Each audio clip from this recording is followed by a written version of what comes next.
Let's start with hydrogen peroxide H2O2.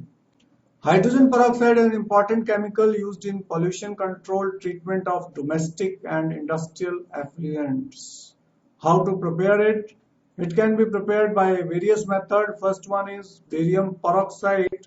Barium peroxide we have to take hydrated and treat it with H2SO4. Barium sulfate will be formed, which is insoluble and can be easily separated. Hydrogen peroxide plus water will be formed, but they get mixed up and needs to be separated by distillation under reduced pressure because hydrogen peroxide decomposes at its normal boiling point. Anhydrous barium peroxide does not react readily with H2SO4 as the coating of insoluble BaSO4 is formed on the surface, which stops further reaction. Hence, hydrated barium peroxide must be used. Phosphoric acid can also be used instead of sulfuric acid. It will result in the formation of barium phosphate plus hydrogen peroxide will be formed. Barium phosphate can react with sulfuric acid to form barium sulfate plus phosphoric acid. So excess of barium peroxide decomposes hydrogen peroxide. That's why excess of barium peroxide should not be used. By adding calculated amount of sodium peroxide to 20% of ice cold H2SO4 also will produce H2L2, but this method has a limitation that sodium sulfate is soluble in water, so their separation will become difficult.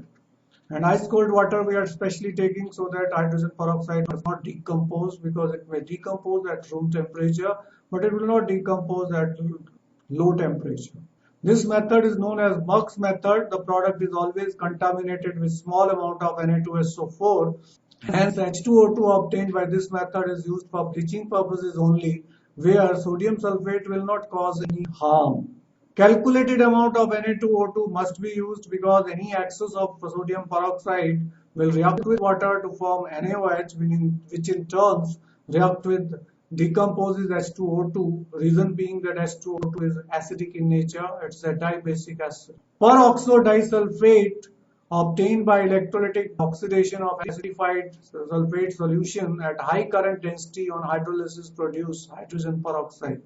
In simple manner, sulfuric acid, 50% sulfuric acid on electrolysis gives hydrogen peroxide. Sulfuric acid gets dissociated to H ions and bisulfate ions. 50% concentration is important. Bisulfate ions will lose electron to form peroxo disulfuric acid, which is also called Marshall acid. This on hydrolysis gives sulfuric acid plus H2O2 is formed. So we get 98% sulfuric acid by this method. Plus we get aqueous sulfuric acid by this method, and hydrogen peroxide is formed, which can be further concentrated. This method can also be used for preparation of heavy hydrogen peroxide or D2O2 or deuterium peroxide.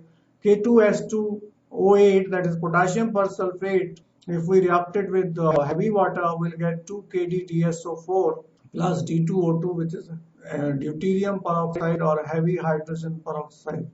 Industrially, it is prepared by auto-oxidation of 2-alkyl anthraquinols. This is 2-ethyl anthraquinol, which is being oxidized with air to give 2-ethyl anthraquinone. We will get hydrogen peroxide as a product. This reaction can be reversed by using hydrogen platinum as a reducing agent.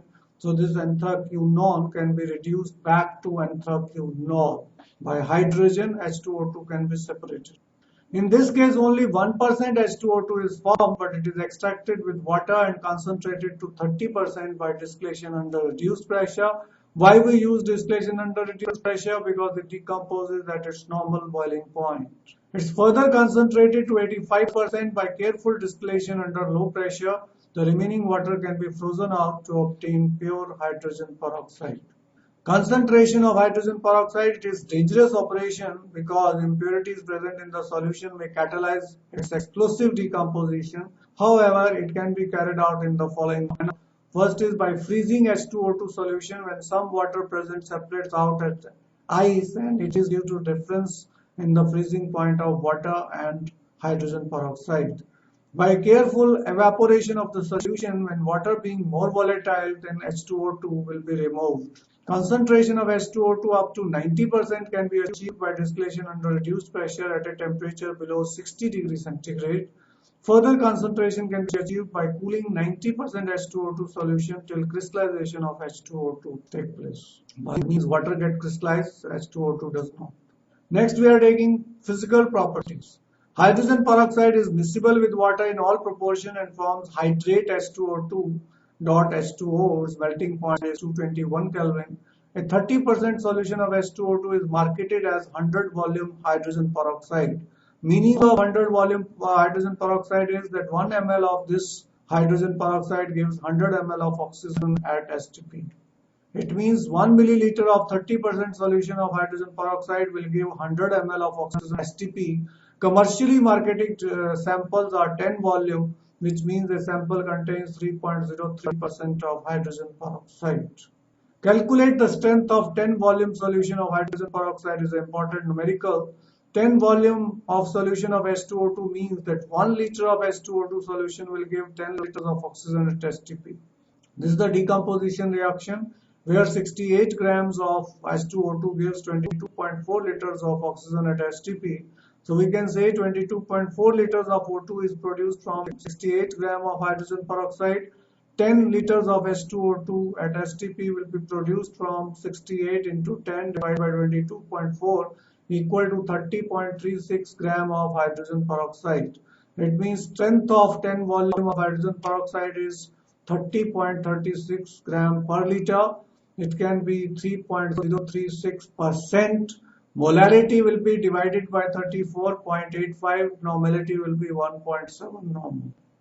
Physical properties of hydrogen peroxide, its melting point is 272.4 Kelvin, density is 1.44, which is higher than water, boiling point 423 Kelvin, viscosity 1.25, vapor pressure 1.9, vapor pressure, dielectric constant 70.7, density is 1.64 gram per centimeter cube, electrical conductivity is 5.1 into 10 to the power minus 8, which shows it is weak electrolyte.